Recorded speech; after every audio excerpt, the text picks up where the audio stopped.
It is the 20th day of May 2014. Many thanks for joining us on Ebru African News this afternoon. I'm Kamene Goro. Now let's jump straight into it. We start off our bulletin coming with the latest update from the Thika highway blast in Nairobi, Kenya. Now the Kenyan police are holding an 18-year-old man who they say confessed to planting explosives in matatus that killed 3 people on the Thika superhighway. Now the police sources said that both the explosions were detonated from mobile phones. The suspect is expected to appear in court this week, according to sources in the anti-terrorism police unit who spoke on condition of anonymity. Now, as they say, they are not authorized to talk to the press. The police sources said that the attackers bought 4 SIM cards in Kayole on the fateful day and registered them in a friend's name. The improvised explosive devices, according to the detectives, were triggered using mobile phones after they had been planted in the 2 buses. Now, they said the teenager was traced to Kia micro slums by detectives who had visited the scene of the explosion. Now, according to investigators, the suspect received a deposit of 85,000 Kenya shillings to carry out the attack and later 135,000 Kenya shillings, which was transferred to his father's mobile phone from an agent in Moyale. Now, the suspect has been disclosed that he was with an accomplice who is yet to be traced.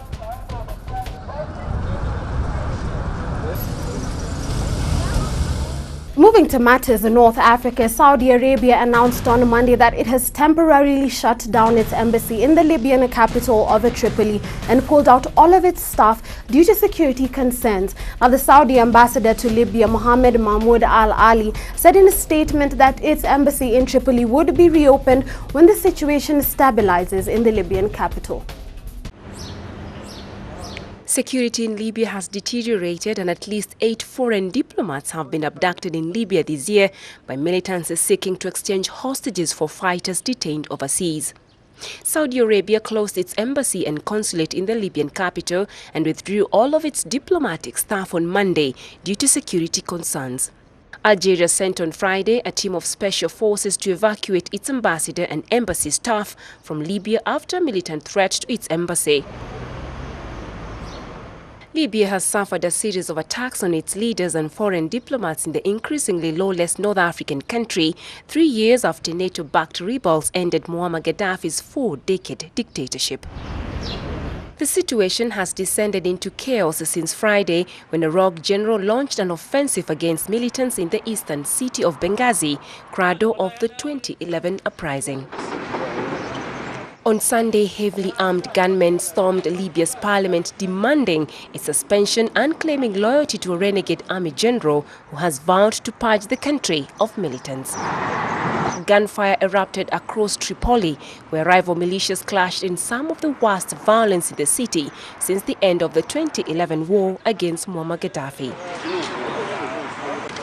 Details of who was involved in Sunday's chaotic attack were unclear, but loyalists of retired General Khalifa Haftar said his forces and militia allies had planned the parliament assault in a campaign to rid Libya of hardliners. Still within Africa, President Ibrahim Boubacar Keïta warns that odious crimes that have left more than 30 people dead in northern Mali would not go unpunished, even as Tuareg rebels release civil servants who were taken hostage in a deadly siege in the government offices.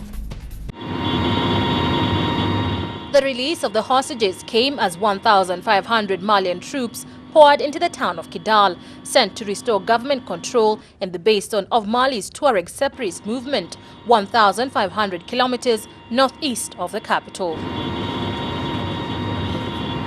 A firefight between the army and the separatists from the National Movement for the Liberation of Azawad outside the regional government headquarters on Saturday had left 8 soldiers and 28 insurgents dead. The rebels seized the governor's office and took the civil servants hostage.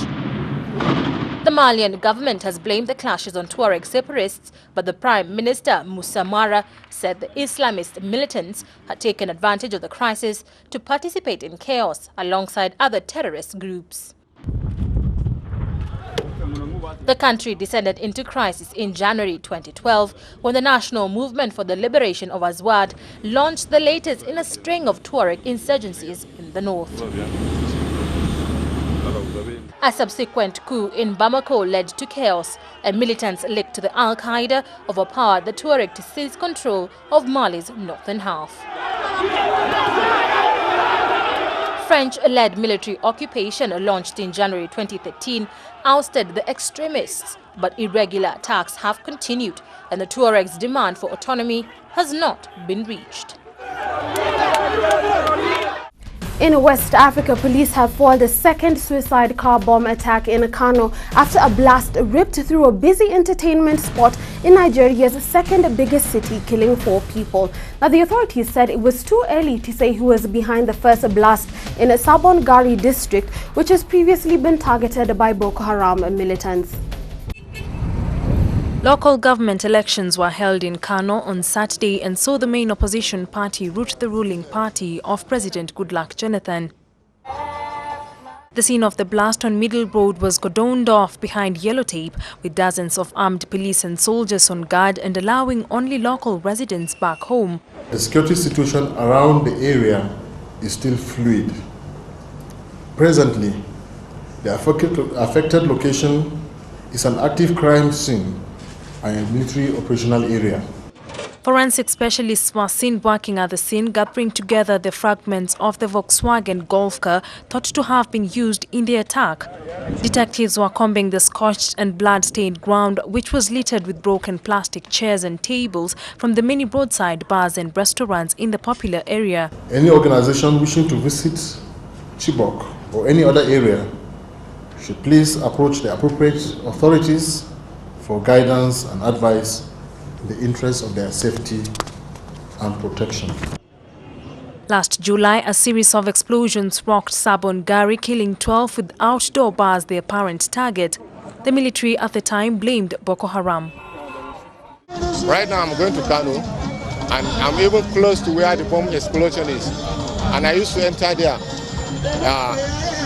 So the only thing I can say now, I will just only say let everybody in Nigeria, not even Kano, all the Nigerians, we have to be praying, Christian and Muslim, we have to be praying for us to stay peace in Nigeria.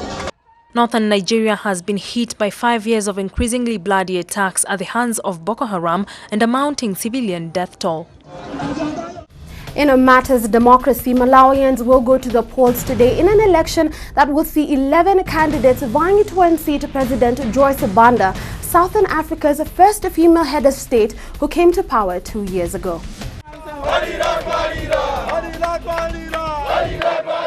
In the run-up to the elections, most analysts have ranked Banda as favourite because of her popularity in the rural areas where the government has been rolling out development projects and farm subsidy schemes. Farmers expect an 8% rise in the maize harvest this year, giving the aid-dependent state a surplus of millions of tons, while a devaluation of the kwacha currency has ended fuel shortages, although it has sent inflation soaring and dented Banda's popularity. In her first months in office, Banda enjoyed huge goodwill among the landlocked nation's 13 million people who grew to hate her predecessor Bingu wa Mutharika's autocratic style. But Banda, who grew up in a village in southern Malawi, saw her popularity wane after she imposed austerity measures, including the kwacha devaluation, to stabilize the economy. More recently, her reputation for probity has been hit by a $15 million corruption scandal dubbed Cashgate after the discovery of large amounts of money in the car of a senior government official that soured relations with donors.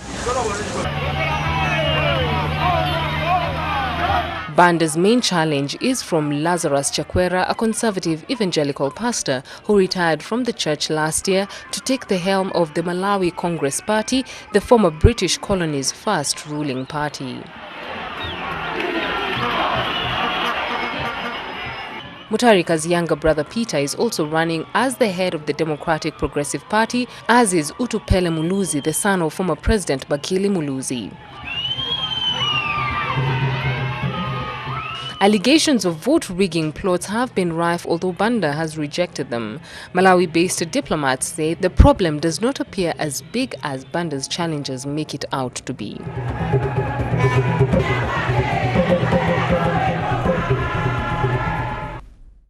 Back to North Africa, Egyptian presidential candidate Abdel Fattah el-Sisi met on Monday with Saudi Arabia's Prince Al-Walid bin Talal, as well as a number of Egyptian actors. Now, the leader's widespread support goes down to his very roots, with Egyptians from the neighborhood where Sisi grew up saying that he will become a good leader. On the other hand, they also warn that people will rise up against him if he fails.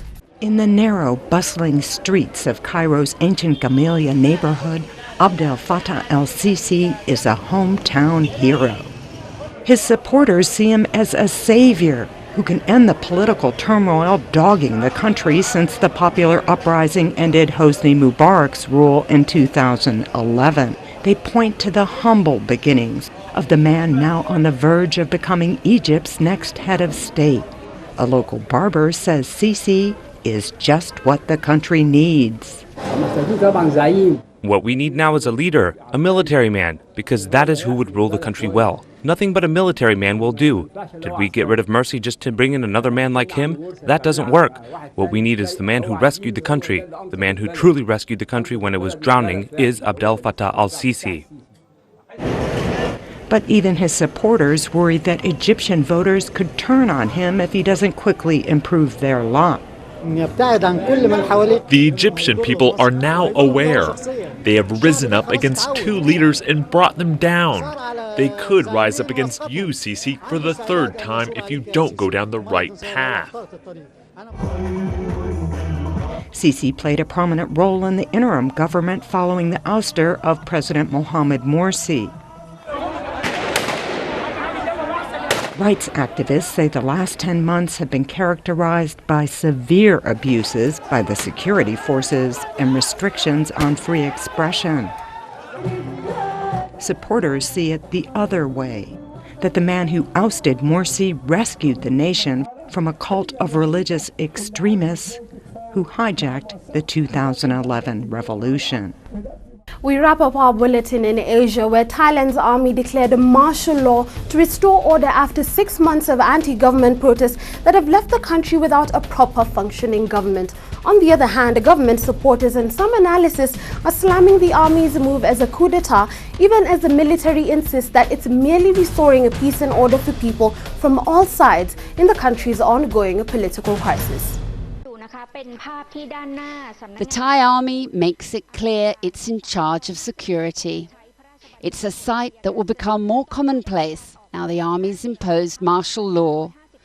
The surprise announcement came in the early hours of Tuesday morning. The military insists it's not a coup, but to preserve law and order after months of pro- and anti-government protests have left nearly 30 people dead.